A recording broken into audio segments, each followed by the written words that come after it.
The shack, when pain shatters faith but reveals love. There is a question almost no one dares to ask out loud. What if pain were not the absence of God, but the very place where He most tries to meet us? In The Shack by WilliamPYoung, this question is not theoretical, it is lived in the flesh. Because when tragedy strikes, when life breaks without asking permission, our prettiest beliefs are usually the first to collapse. And maybe that isn't the end of faith, but the beginning of something more honest. Most of us were taught that spirituality exists to protect us from suffering. But what happens when it fails?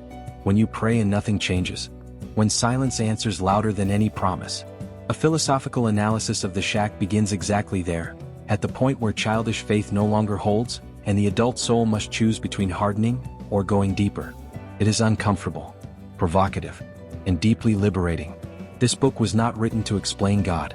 It was written to speak to human pain, to touch grief and overcoming unconfessed guilt, the anger hidden behind religion, and the love that survives even when everything seems lost. The Shack and spiritual growth do not offer quick answers, they offer presence. And presence sometimes heals more than any explanation. Maybe you haven't lived Mack's tragedy, but you have felt that nameless sadness, that invisible fracture that changes how you see the world. You've questioned the meaning of pain, felt distant from God, from life, or from yourself. And that's why this video isn't about a book, it's about you. About what happens when pain stops being avoided and starts being listened to. Today I want to invite you to look at The Shack not as a religious story, but as a mirror of the soul. A path of inner development, forgiveness, emotional healing, and real spiritual maturity. No moralism. No ready-made answers. Just an honest journey, from pain to encounter, from silence to presence, from suffering to transformation. The pain without a name, when life splits in two. There are pains that don't fit into words. We try to call them sadness, loss, grief, but none of those words are enough. In The Shack by WilliamPYoung, this pain is given a simple and devastating name: the great sadness. It is not a passing feeling. It is a rupture. It's when life clearly divides into before and after, and nothing ever fully returns to what it was. I felt that. Maybe you have too. And when it happens, no cliché can fix it. What strikes me most at the beginning of the book is that Mack doesn't just lose a daughter. He loses the ground beneath his feet. He loses logic. He loses the faith he thought he had. And that is profoundly human. In this philosophical reading, The Shack doesn't start by offering comfort. It starts by offering a mirror. A harsh, silent, honest mirror. Because before any spiritual growth, there is a moment when the soul can no longer pretend everything is fine. Many people think spirituality is light, calm, and quick answers. But pain and spirituality, when they're real, begin in the dark. They begin when prayer gets stuck in the throat. When God knows what He's doing sounds almost offensive. And the book doesn't try to correct Mack for that. On the contrary, it validates this inner state. It shows that suffering and the meaning of life don't always walk together at first. Sometimes suffering comes first, and meaning takes its time. Maybe you haven't lost a child like Mack, but you've lost a version of yourself. A relationship, a career, an old hope. You felt that silent grief no one sees, but that changes everything inside. The Shack and spiritual growth begin exactly there, at the point where the world keeps spinning but something inside you has stopped. And the cruelest part is that no one notices. You keep functioning. You work, reply to messages, smile when needed. But inside, something broke. There's a powerful psychological detail here. When pain isn't processed, it becomes identity. The person doesn't feel pain, they become pain. Mack isn't sad. He is sadness walking around. And this connects directly with the psychology of forgiveness, even before forgiveness appears. Because no one can forgive while they're still emotionally trying to survive. First, the soul needs its wound to be acknowledged. If I could bring this into everyday life, I'd say something simple but hard. Stop minimizing what you feel. Don't compare your pain to others. Pain isn't a competition. If something broke you inside, that alone is reason enough to take it seriously. One possible practice is writing, not to post, not to show anyone, but to name it. A simple notebook. One honest question: what exactly died in me? Sometimes writing that alone begins deep inner healing. The Shack as reflection also confronts us with an uncomfortable idea. Faith does not protect us from pain. And maybe it never was meant to. Faith in times of pain is not believing that nothing bad will happen. It's continuing to breathe when everything already has. That changes completely how we deal with God and human pain, not as explanation but as presence, even if silent. I notice many people abandon spirituality right here. When pain arrives and there's no immediate answer, they conclude that nothing makes sense. But maybe this is the beginning of real spiritual self-knowledge. Adult emotional growth isn't born from comfort, it's born from confrontation. And Mack is exactly there, in the place where there are no ready answers, only questions that hurt. And it's curious, because when pain reaches this level, something unexpected starts to happen. Not outside but inside. An almost imperceptible movement. A silent invitation. As if the wound itself were saying, "Look at me, don't run." That's where the story begins to change, not because the pain is gone, but because something is about to call Mack back to the very place where everything broke. And maybe, without realizing it, something is starting to call you too. God's silence and the soul's revolt. After the initial pain, something even harder often appears. Silence. Not external silence, but the heavy silence that settles between us and everything we once believed in. In The Shack, by WilliamPYoung, this silence isn't portrayed as God's absence, but as an absence of answers. And for someone who's suffering, that hurts almost as much as the loss itself. Because the mind asks, the heart screams, and the sky seems to say nothing. Mack doesn't just suffer, he rebels. And here the book is courageous. It doesn't romanticize faith. It doesn't turn Mack into an example of premature spiritual acceptance. On the contrary, it shows anger, indignation, the feeling of abandonment. And that hits deep for anyone who's ever made a sincere prayer and received only echo. Pain and spirituality, when real, pass through this dark valley where faith doesn't comfort, it questions. There's something almost no one says out loud. Many people don't drift away from God because of a lack of faith, but because of an excess of pain. They don't stop believing, they stop trusting. And guilt follows quickly. Guilt for feeling angry. Guilt for thinking wrong thoughts. Guilt for questioning. A philosophical analysis of The Shack dismantles this trap by showing that spiritual resentment is not sin, it's a symptom. A symptom of a wounded soul that hasn't yet been heard. In adult life, this shows up subtly.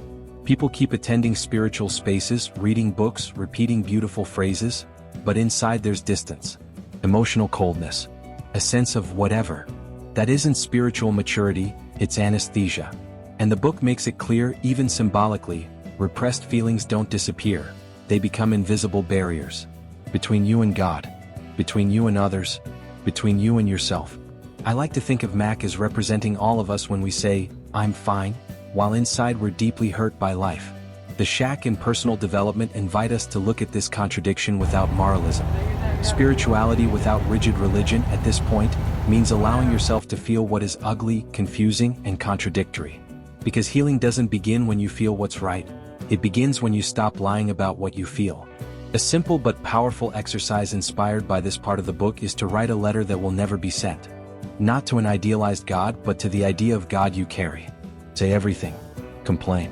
Question. Cues if needed. This doesn't distance you from spirituality, it brings you closer to truth. And without emotional truth, there is no deep inner healing. Only repeated discourse. Psychology has known this for a long time. Denied emotions don't dissolve, they accumulate. And when we talk about trauma and transformation, we need to understand that anger is part of the process. Mack isn't healed despite his revolt, he begins to heal through it. Because he finally stops pretending he's okay. And that is crucial for anyone seeking real inner development. Maybe you were taught that questioning is a sign of spiritual weakness. But the book proposes the opposite. Questioning is a sign of a living relationship. Only those who care question. Only those who still hope get angry.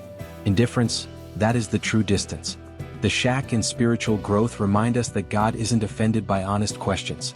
What gets offended are structures that depend on silence.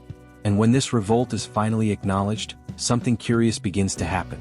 Pain stops being just a weight and starts becoming language, dialogue, the possibility of encounter. Because there's a point where silence is no longer empty, it becomes invitation. A strange, uncomfortable, unexpected invitation. One that usually appears precisely when the person has already given up waiting for it. And it's at that moment that the story takes an unpredictable step. When pain, tired of being ignored, decides to call you back to the place you avoid the most. The unexpected call, when pain invites us to encounter. There is a specific moment in pain when something shifts. Not because it's gone, but because it stops screaming and starts whispering. In The Shack, by WilliamPYoung, that whisper comes in the form of a letter. Simple. Enigmatic. Almost absurd. and precisely for that reason, deeply symbolic. When life calls us back to the site of trauma, our first reaction isn't curiosity, it's resistance. No one wants to revisit their own wound. Mack receives an invitation to return to the shack, the setting of his worst nightmare. And here the book reveals a powerful spiritual and psychological principle. Deep inner healing rarely begins in comfortable places. It begins where pain was frozen in time. The shack and spiritual growth don't propose escape, distraction, or anesthetized spirituality. They propose presence. Presence in the place the soul tried to forget, but which never forgot the soul. In everyday life we do the opposite. We avoid hard conversations, places tied to memories, feelings that tighten the chest. We believe maturity means moving forward without looking back. But what the book suggests, almost therapeutically, is that moving forward without processing is just carrying the past on your back. The meaning of pain isn't in forgetting it, but in crossing through it consciously. There's something deeply human in Mack's doubt. What if this is just imagination? What if nothing happens? That same question lives in us when we think about facing old traumas, starting therapy, writing about what hurts, or simply admitting we haven't gotten over something. The shack and personal development remind us that transformation doesn't require guaranteed outcomes. It only requires the courage to take the first step. A practical application here is simple but demands honesty. What is your shack? Not literally but symbolically. It might be a conversation you've avoided for years, a memory you've never told anyone, a mistake you pretend didn't happen. Identifying it is already an act of spiritual self-knowledge. And maybe the next step isn't fixing it but simply approaching it. Slowly. Without heroics. Trauma psychology is clear.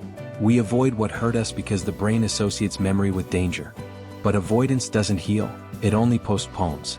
Mack doesn't return to the shack because he's ready. He returns because something inside him can no longer keep running. And that's important. Life doesn't call us when we're strong, it calls us when we're available. When resistance gets tired. In a philosophical reading of the shack, the letter represents more than an external invitation. It symbolizes that internal moment when a person realizes that continuing as they are hurts more than trying something new. Suffering stops being just a consequence and becomes a messenger.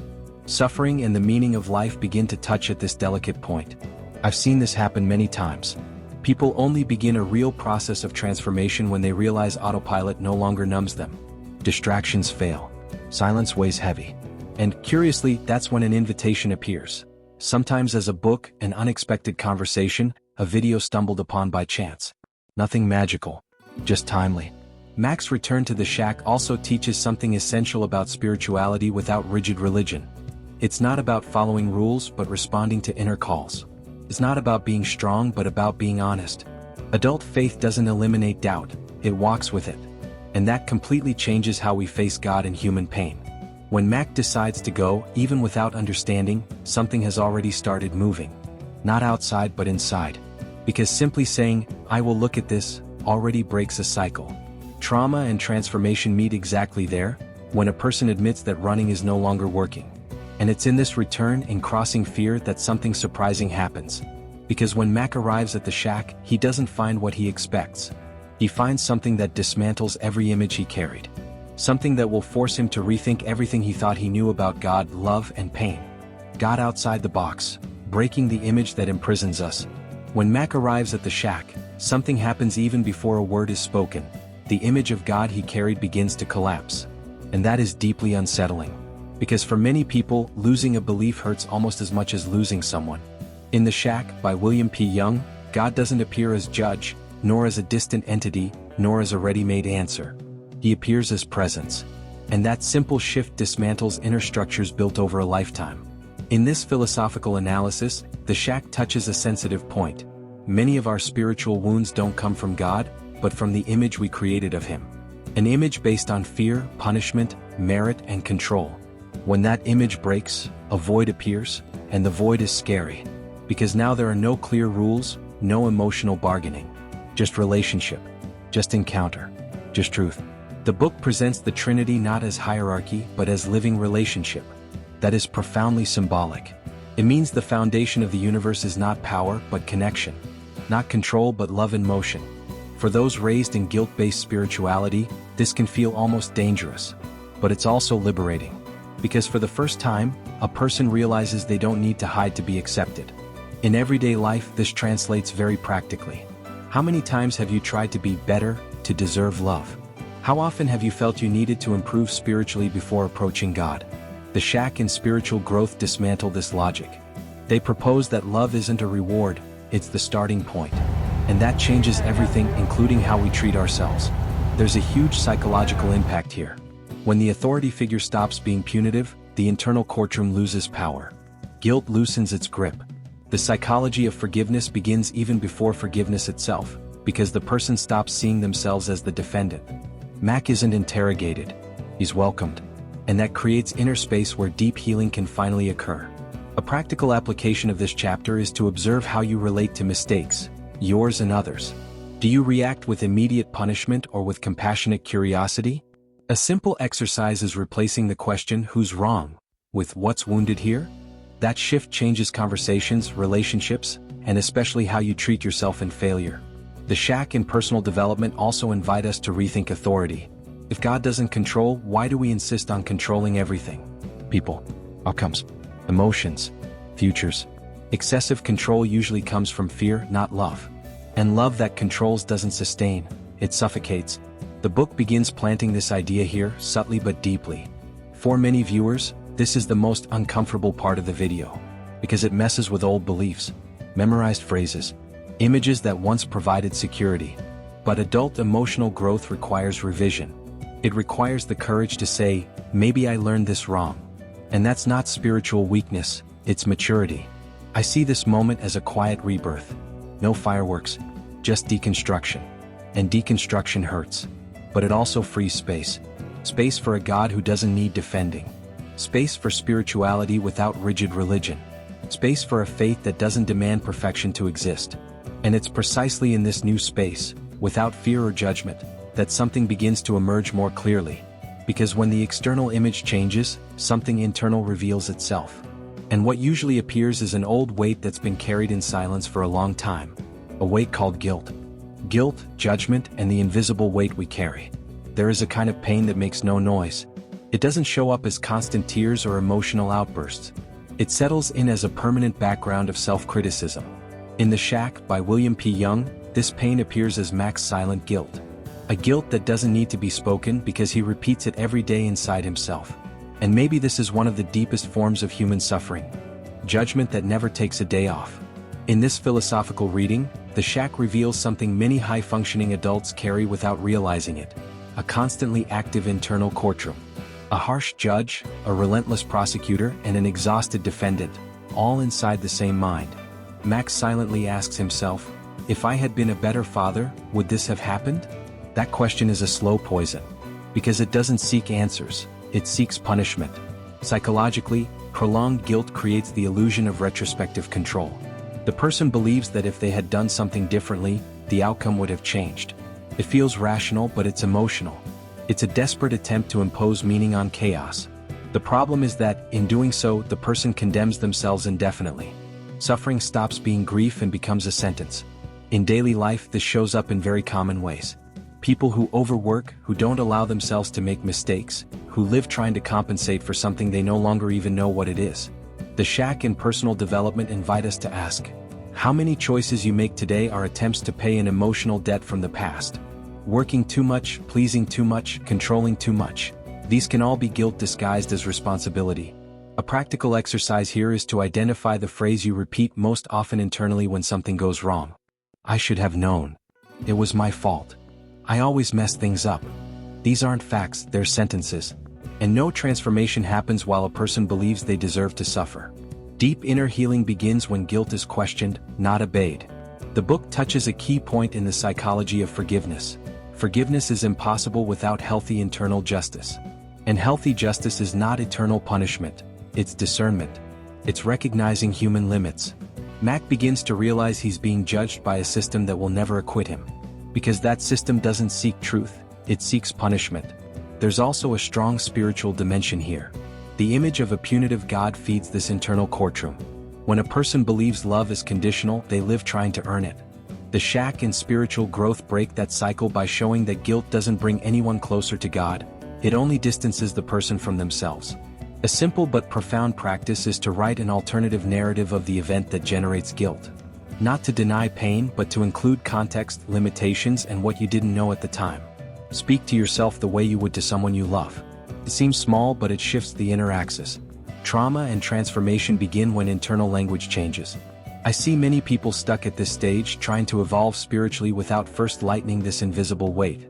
They meditate, read, search for meaning in pain, but continue punishing themselves in silence. And the book is clear, even symbolically: no one grows under condemnation. Adult emotional growth requires self-compassion. When Mack begins to face this internal courtroom, something prepares to happen. Because there comes a point when guilt can no longer be carried alone. It must be exposed, looked at, questioned. And that inevitably leads to the theme that scares almost everyone, but also liberates like few others: forgiveness. Forgiveness is not acquittal.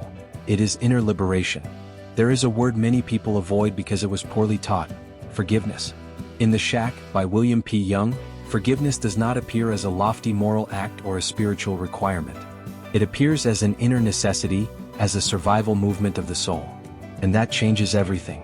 Because when forgiveness is imposed, it wounds. When it is understood, it liberates.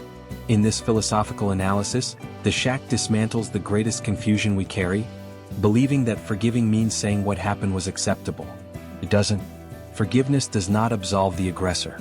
It does not erase injustice. It does not deny pain. It simply prevents suffering from continuing to occupy the center of your life. Forgiveness and emotional healing walk together precisely because forgiveness returns psychic energy to the one who suffered. Mack is invited to look at something that feels impossible: forgiving the man who destroyed his family. And here the book does not romanticize. It does not rush. It does not force. It respects the timing of pain. Forgiveness in the story is not an event. It is a process. And processes do not obey external calendars. They obey inner readiness. In everyday life, this applies very concretely. How many times do we say, "I've forgiven," while the body still reacts? The chest still tightens? Anger still surfaces? That isn't hypocrisy, it's emotional honesty. Adult emotional growth means understanding that forgiveness begins as a decision, but becomes an experience over time. A powerful practical exercise is to shift the question. Instead of asking, "Does this person deserve forgiveness?" try asking, "Do I deserve to keep carrying this pain?" That simple inversion changes everything. It moves forgiveness from the moral field to the field of emotional health. The psychology of forgiveness isn't about kindness, it's about liberation. There is also a very deep spiritual layer here. The Shack and spiritual growth show that forgiveness is born not from strength, but from exhaustion. People forgive when they realize that hatred is tiring, that keeping a wound open costs too much energy, that resentment traps the one who feels it more than the one who caused it. That isn't weakness, it's wisdom learned through pain. The book also teaches us that forgiving does not mean reconciling. They are different things. Sometimes a person forgives and keeps distance, and that is healthy. Spirituality without moralistic religion understands boundaries. Love is not allowing abuse. Forgiveness is not returning to the place that hurt you. Inner development includes learning to say no without guilt. When Mack begins to touch this point, something inside him starts to loosen. Not dramatically, but subtly, like a knot that was so tight he no longer even noticed it. Deep inner healing doesn't come with euphoria. It comes with relief. A quiet relief. A deeper breath. A weight that falls without making noise. Maybe you're hearing this and thinking, "I can't forgive." And that's okay. The book doesn't ask for ability, it asks for honesty. The first step is not forgiveness. It's admitting that it still hurts, that anger is still there, that the desire for justice still exists. And paradoxically, that is already the beginning of the process. Because when forgiveness stops being seen as a spiritual obligation and becomes a possibility of freedom, something shifts at the core. The question is no longer "what did they do to me?" but "what do I do with this now?" And that question completely changes how we relate to love, to others, and to life itself. And from this point on, the book begins to reveal something even more delicate: the kind of love that sustains without controlling. A love that does not manipulate, punish, or demand. Love that sustains, not controls. After forgiveness begins to ease the inner weight, something more subtle emerges: how we understand love. In The Shack, by WilliamPYoung, love is not presented as a force that controls, corrects, or punishes. It is presented as a presence that sustains. And that radically changes not only spirituality, but also how we relate to others, and to ourselves. In this philosophical analysis, the shack invites us to notice how many relationships are built on fear disguised as care. Controlling so as not to lose, demanding in order to feel safe, manipulating to avoid pain. All of this looks like love but is born from insecurity. The book shows that God does not prevent choices, force paths, or remove freedom, even when suffering is involved. And that idea is deeply uncomfortable for those who equate love with absolute protection. In everyday life, this shows up very practically. Parents who try to live life for their children. Partners who confuse jealousy with care. Leaders who believe pressure is necessary to keep everything working. The shack in personal development suggests a simple and powerful question. Is what I call love nourishing, or suffocating? Love that sustains creates space. Love that controls creates tension. There is an implicit emotional maturity here. Adult emotional growth is not avoiding pain at all costs. It is respecting another person's process, even when that generates anxiety. Mack begins to understand that many of his expectations of God were actually desires for control. Control over the future. Control over suffering. Control over loss. And when that control falls away, something more real can emerge. A daily practice inspired by this point is to observe your reactions when someone makes a choice different from the one you would make. Do you respond with curiosity or judgment? With listening or immediate correction? Small shifts here transform entire relationships. Spirituality without religion shows up more in attitudes than in speeches. The book also teaches that true love respects limits. Sustaining is not saving. Being present is not taking on responsibilities that aren't yours. The shack and spiritual growth help us understand that God does not carry the consequences of human choices in order to spare us. He accompanies us through them. That completely shifts faith from something childlike to something mature. Psychologically, this is liberating. Many people live exhausted, trying to keep everything under control so they won't relive old traumas. Control becomes a defense mechanism. But the cost is high. Chronic anxiety, emotional rigidity, difficulty trusting. Deep inner healing also involves learning, little by little, to loosen what was never fully in our hands anyway. I often say that healthy love is the kind that allows the other to be who they are, even when that creates discomfort. Mack begins to realize that God doesn't love him for what he does, but simply because he exists. And that understanding starts to reflect inwardly. He demands less of himself, listens more, breathes better. This kind of love transforms quietly. It doesn't produce euphoria, but stability. It doesn't promise the absence of pain, but constant presence. Inner development happens when a person realizes they don't need to control everything to be safe. They just need to be connected. And when love stops being control, something curious happens to pain. It doesn't disappear, but it changes places. It stops being an enemy and starts becoming a teacher. A demanding teacher, yes, but an honest one. That's when the book leads us to an essential point, accepting that pain doesn't vanish, but it can be transformed. Pain that doesn't disappear but transforms. There is a silent promise many spiritual paths make, and that the Shack by WilliamPYoung refuses to uphold. The promise that pain will disappear. It doesn't. And maybe that was never the purpose of healing. The Shack and spiritual growth guide us toward a rare maturity, understanding that some pains remain but no longer rule. They change places inside us. In this philosophical analysis, the Shack treats pain as something that can be integrated, not eliminated. Mack doesn't leave the experience unscathed or fixed. He leaves changed. And that change is subtle yet profound. Pain stops being an open wound and becomes a sensitive scar. It still hurts when touched, but it no longer bleeds all the time. That is deep inner healing in its most honest form. In everyday life, this confronts unrealistic expectations of constant happiness. Adult emotional growth is not living anesthetized. It is living consciously. It's knowing that some days will still be heavy but not desperate. Adult spirituality doesn't promise permanent comfort. It offers meaning. And suffering and the meaning of life begin to align when a person stops fighting their own story. A practical example is how we speak about the past. People who have transformed pain don't deny what they lived through, but they also don't live trapped by it. They can say, "This happened to me," without saying, "This is all that I am." That inner shift changes everything. The Shack and personal development teach exactly this healthy separation between identity and experience. Psychologically, when pain is integrated, it becomes a source of empathy.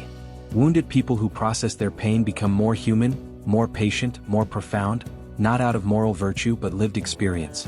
Trauma and transformation walk together when a person allows a difficult experience to refine them rather than harden them.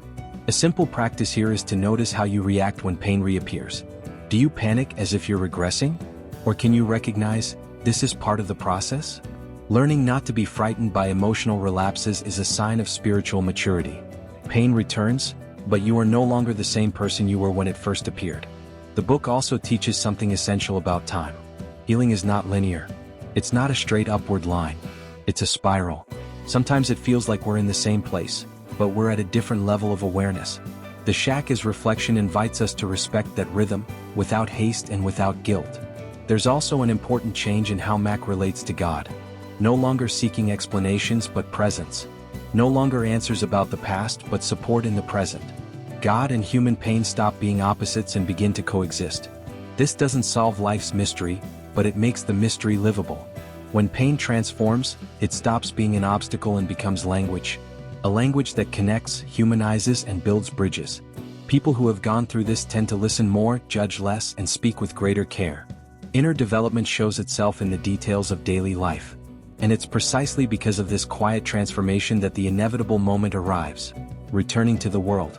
Returning to relationships, responsibilities, and the imperfections of real life. Not as someone magically healed, but as someone more whole. And that's where the real test begins. Returning to the world, how to live after the shack. After the experience in the shack, Mack does not return enlightened or resolved. He returns more aware. And that may be the most mature message of The Shack by WilliamPYoung. Life doesn't change magically. Losses aren't undone. The world remains imperfect. But the one who returns is no longer the same, and that changes everything. In this philosophical analysis, The Shack shows that deep experiences don't remove us from life. They return us to it with a different gaze. Mack goes back to routine, relationships, and everyday conflicts. But now there is more inner space. Less rigidity. Less need for control. Adult emotional growth is exactly that, not escaping life but inhabiting it with more presence. In daily life, this translates into small changes almost no one notices, yet that transform everything. Listening without trying to correct. Being able to sit in silence without discomfort. Choosing not to react automatically. The Shack and personal development teach that real transformation is quiet. It reveals itself in how we deal with the ordinary. There's an important point here. After a deep experience, it's common to want to go back to normal. But normal no longer exists. And insisting on it creates frustration. The Shack and spiritual growth suggest something more honest. Integration. Bringing what was lived into relationships, work, and daily choices. Not as a speech but as a posture. A simple practice is to revisit your priorities. What once felt urgent may now seem merely noisy. What once felt big may now feel small. The meaning of pain appears when a person realizes they suffered but didn't harden. They were wounded but didn't close off. They lost something but didn't lose the capacity to love. Psychologically, this return to the world requires attention. There's a temptation to isolate, to overprotect, to avoid new pain. But spiritual maturity is not armor, it's flexibility. Spirituality without religion shows up when a person can live fully while knowing pain is possible. The book also suggests that the true test of healing isn't what we feel alone, but how we respond when we're contradicted, frustrated, or hurt again. Mack returns changed because now he feels but doesn't get lost in feelings. He suffers but isn't defined by suffering. Grief and overcoming coexist in a more human way. I like to think that after the Shack, life doesn't get lighter, it gets truer. And truth often weighs less than the illusions we carried before. The Shack as reflection invites us to live with fewer masks and more emotional honesty. When a person returns to the world with this new awareness, something begins to happen around them. Relationships change. Conversations change. Choices change. Not through effort but through inner alignment. Inner development begins to express itself naturally. And it's exactly at this point that the most important question of the entire journey arises. What do we do with all this in real life? How do these learnings show up in a concrete, common, everyday situation? That's when a simple, apparently ordinary, story can reveal whether the transformation was real. When the Shack becomes everyday life, a story about applying what was lived. Let me tell you a simple story. Nothing grand. Nothing epic. Because in real life, transformation almost never happens in big events. It happens on an ordinary Tuesday in the middle of fatigue, traffic, and difficult conversations. Imagine a man named Daniel. He didn't lose a child like Mack, but he lost something that hurt just as much to him. His relationship with his father. Years of silence. Harsh words spoken in the past. A mix of pride, resentment, and guilt swept under the rug. Daniel went on with life. Worked. Built a family. Became functional. But inside he carried an invisible weight, one you only notice when you stop running. Daniel never called it trauma. He called it resolved. Until he noticed that every time someone disagreed with him, he reacted harshly. That he struggled to ask for help. That he always felt indebted to the world. Without realizing it, he was living exactly what The Shack by WilliamPYoung describes so precisely. Unprocessed pain, silent guilt, and love mixed with control. One day, Daniel receives an unexpected call. His father was ill. Nothing critical at the time, but enough to reopen the old wound. His first reaction was refusal. "I'll deal with it later. I can't right now." But something inside him, maybe what was left of the shack, whispered, "If you run again, you'll carry this for the rest of your life." He didn't go to fix things. He didn't go to confront. He went simply to be there. In the meeting, there were no grand speeches. There was silence, discomfort, memory. At a certain point, Daniel realized something he had never allowed before. He didn't need his father to apologize in order to be free. He needed to stop waiting for the past to change so the present could breathe. There, without saying it out loud, something happened. It wasn't a magical reconciliation. It was forgiveness as inner liberation. Daniel understood, in practice, the essence of the psychology of forgiveness. Forgiving doesn't change the other, it changes the one who forgives. And curiously, as he changed inside, the relationship began to change on the outside too. Not perfect, but possible. That is the real shack. Not a remote place in the woods, but the point in life you avoid revisiting. The postponed conversation. The minimized pain. The justified anger. The shack and spiritual growth teach us that the encounter with God, with love, and with ourselves doesn't happen away from reality, it happens within it. Maybe for you the shack is unresolved grief. A relationship that ended badly. A guilt you never revisited honestly. Maybe it's anger at God. Or distrust of life. Or fear of feeling again. Spirituality without religion in this context isn't about belief, it's about emotional courage. The great question this book leaves isn't what do you believe, but what are you doing with your pain? Is it hardening you or deepening you? Is it isolating you or humanizing you? Suffering and the meaning of life meet when pain stops being an enemy and becomes a teacher. If you've made it this far, something may have been touched. Don't ignore it. Don't rush it. Just acknowledge it. Adult emotional growth doesn't demand immediate answers. It demands honest presence. Start small. A conversation. Writing. Asking for help. A healthy boundary. Inner development is built in daily life, not in ideals. And I'll leave you with a few questions, not to answer now but to walk with you. What is your shack today? What have you been avoiding feeling but are now ready to face? If forgiveness weren't an obligation but a path to freedom, what would change? What version of you could be born if you stopped carrying alone what already weighs too much? If this content resonated with you, if it touched something true inside, I invite you to continue this journey. Subscribe to the channel, The Philosophy of Awareness and the Soul, turn on notifications and allow yourself to grow with depth, awareness and humanity. Because no one needs to walk alone through their pain. And every healing process begins the moment we decide to stop running from ourselves.